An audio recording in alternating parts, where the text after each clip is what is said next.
Hello and welcome. Today I'll show you how to use principles instead of just knowing about them. Special thanks to Kunal Katare for this video idea, and if you have any video ideas, something you'd like to explain in an easy to understand way, feel free to drop them in the comments down below. Today we will take a look at 4 different positions which all feature different principles, so you kind of get a sense of how to apply principles in real games. We're starting off with our first position here, and the principle is just development. So development advantage is something that you're going to have a lot in your games if you're somewhere in the intermediate or lower levels, where you basically develop optimally. You move the same piece just once, you castle your king, you control the center, and your opponent might not know about these principles if you're on the lower side of the rating ladder. And what do you do from here? Well, the principle is to go hyper aggressive with a development advantage. So when you play a development advantage, you need to understand that this is a temporary advantage and that it goes away if you don't act on it right now. So some advantages in chess are permanent, like material, doesn't change move to move, and some are temporary, which means that if you don't act on them right now, they go away. So development advantage would be the temporary type. So here, after the move knight e7, we have to act right now. A couple of slow development moves like bishop e3, queen d2, rook a d1, rook e1, and they're just going to finish development and our advantage is gone. So for that reason, we have to strike immediately and go e5 and blast open the center and get to this king. So how do you apply the principle of attack with a development advantage? Very simply by understanding, first of all, why does this principle exist? So you have to hear about it, then you have to understand it, and then see a couple of examples of application to be able to do it in your games as well. So I've seen many examples of development advantages in my students' games, in my own games, so I'm very comfortable and confident to push e5 here without any calculation at all. Even if this is a pawn sacrifice, which it's not, because after take, we take with the knight. Even if it were a pawn sacrifice, I would be happy to just blast open the center, even if it does cost me a pawn. And for example, let's say black takes, I would take back with a pawn to keep up the aggression, because if I take with a knight, that doesn't create a threat on my opponent, so they could just continue development. So the key is to make every single move a check, capture, or threat if possible. So after f takes e, that's a threat on the bishop. And they would go back, for example, and I would look for another instant move, something very aggressive. So for example, knight g5 springs to my mind, because knight f7 would be a fork of the queen and rook protected by our rook here. And let's say they block it with a knight, and already there's a tactic for white, which is rook takes f5. Point being that if they take, the bishop is open, so I get my fork in anyway, and if they don't, then I'm just up a knight. So that's the thought process. You notice something that's sort of out of the ordinary, and then you apply the principle that's relevant to that situation because you understood it and studied it from before. That's it. Let's see our second example. So our second example comes from this position. The principle is whenever a pawn is pushed, it weakens the squares it was previously protecting. So our opponent here played the move b4. Because their idea was to stop our b4, so they played it themselves, so that we cannot bully the knight. So it's a logical move, but it forgets about the principle. So essentially, every pawn move weakens the squares it was previously protecting. So in the case of a single pawn move, it weakens 2 squares.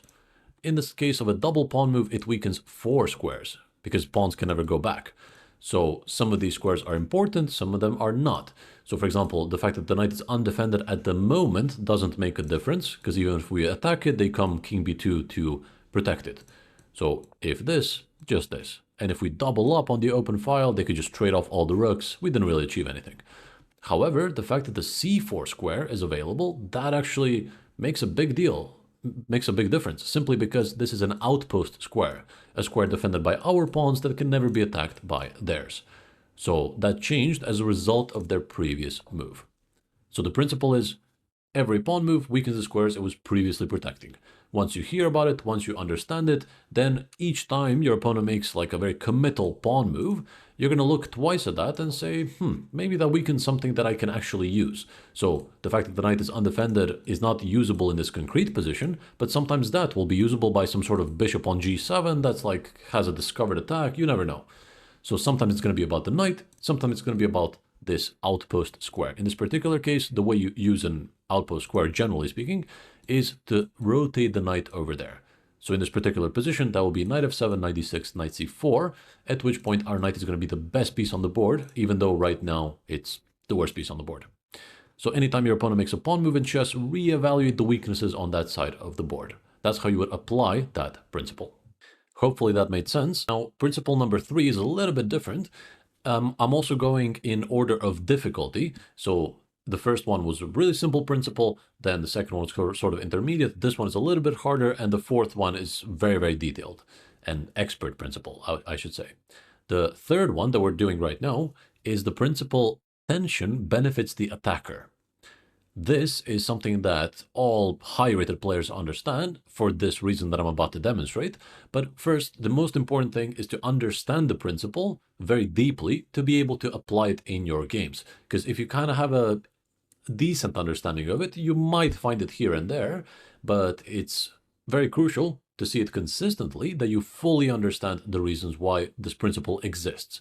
So to fully understand the reason behind it being a thing. So let's talk about it. Tension benefits the attacker. Let's say that you have a big attack on the king side, just like you do now. So this came from the Sicilian Grand Prix attack, where the bishop on c4 came here, and then we rotated queen e1, queen h4, bishop h6, knight g5. That's how this came to be. And the principle says tension benefits the attacker. The attacker right now is white, and the more tension we have on black, the better it is for us.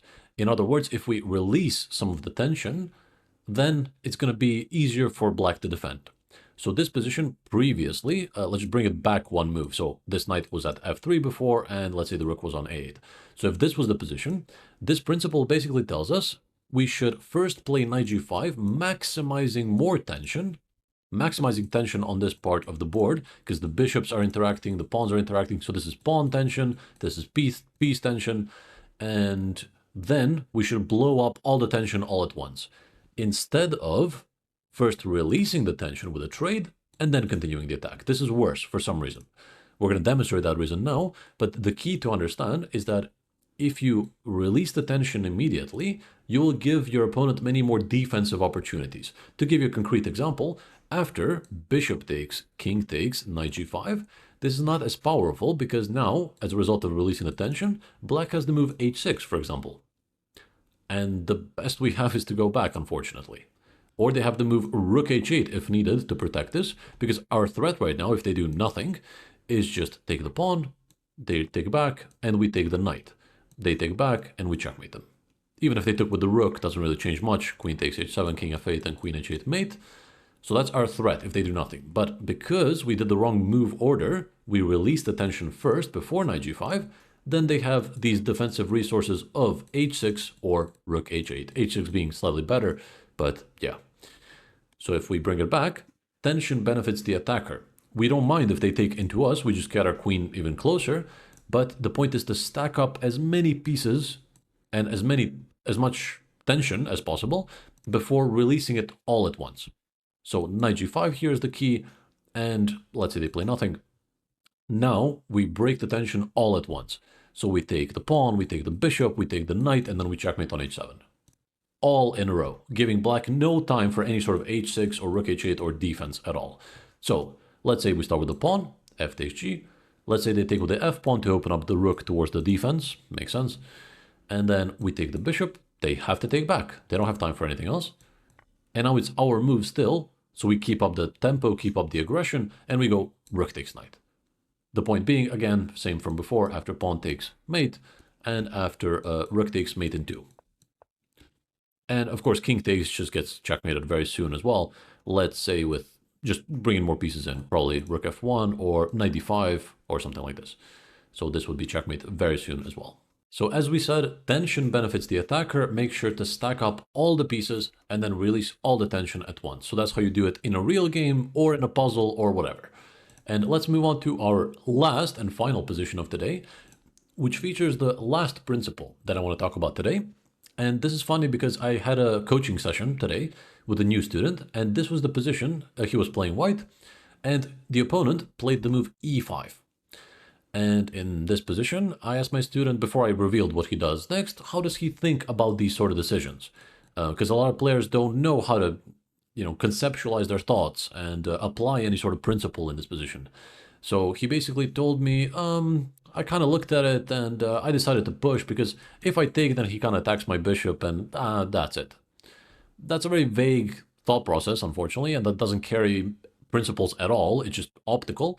So instead of this, I suggested something else because I realized that there's something key happening in the position here. So again, if we go back to the original thought process, how to apply principles, we said, first of all, the thing is to notice something that's out of the ordinary, that's imbalanced, if you will. So many of these decisions are made based off of principles and imbalances, and those usually go hand in hand. So to give you an example here, what is the main imbalance in the position that you see? I'm going to spoil the solution in 3, 2, 1. Hopefully you pause the video to have time to think. And the answer is the bishop pair. The only thing that's imbalanced, material is balanced, but the only thing that's imbalanced is the bishop pair. We have 2 bishops, they have 1. That might not seem like much, but when you have no advantage and you're trying to hunt down an advantage, then all the tiny details matter. And what do we know about the bishop pair? So once you notice something, you have to go into that section of principles in your mind. So your mind should be like a library of principles, and you just walk into a certain section that's relevant at the moment. That's a good way to think about it. So right now, if I tell myself bishop pair, I go into the section of my mind that carries all the principles about the bishop pair, and I'm like, okay, what do we do generally with the bishop pair? We try to open up the position. That's something I know. We try to go to an endgame. That's something else I know. Okay, can I do any of these things here? Well, my decision is either to push or to take or to try and defend it. Which of those makes sense with the things that I've mentioned? Open up the position or go to an endgame? Well, taking. Because if you push, they just move the knight and that's pretty much it. But the position is now closed. The center is blocked. This favors the knights, not the bishops. So basically, if you have more bishops, if you have the bishop pair, you should strive to open up the position. If you're wondering why is that the case, why do I want to go to an endgame, why do I want to open it up, I suggest watching my bishop pair video, which I'm going to link in the takeaways and somewhere on the screen right now. But this is how to apply a principle that you know. So this is assuming that you know what you're supposed to do with the bishop pair, and you have a decision. One of those clearly leads towards your decision, while the other one goes away. So my student in the game played d5, and the opponent played some sort of knight d4, sacrificing a pawn, it wasn't working out, and so on. But if they played knight e7, this leads to a closed position where the knights have a little bit more maneuverability. So after knight c8, knight d6, this knight is quite good as a blocker, it also puts pressure here. This bishop may as well be another pawn in this pawn chain, so it's not clear that the bishop pair is dominant. However, watch what happens after take, and let's say bishop g2, because again, I don't want to trade off my bishop pair. The point of the bishop pair is to keep it until the endgame. It's a power of itself.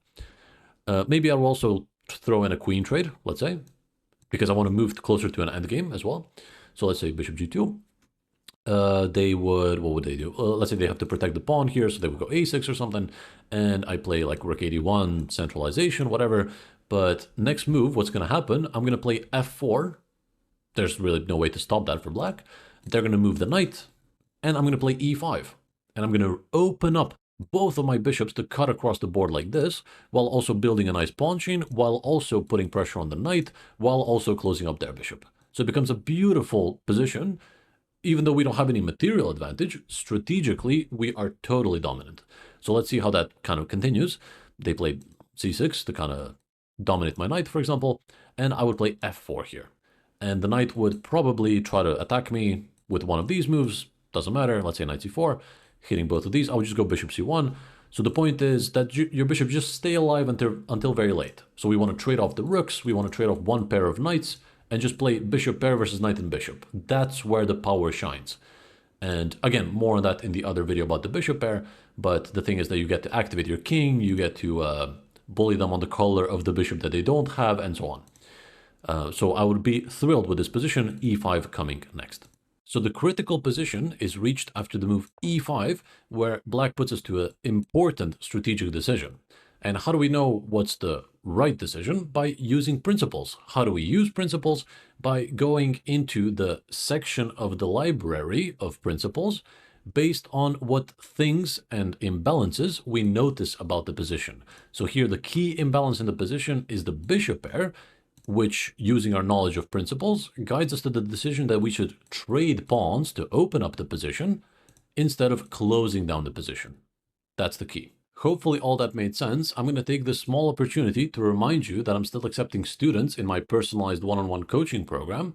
So if you want to get better faster than just with these free YouTube videos, where I have to help everyone, so there's only so much depth that I can go into, feel free to reach out to me through the link down below, and we'll take a look at your specific situation and your specific weaknesses. That's going to be it for today. Thank you very much for watching. If you have any questions or comments, feel free to drop them down below. And if you like this sort of content, feel free to subscribe because I upload every week. Thank you very much. Have a lovely week, and I'll talk to you soon. Take it easy.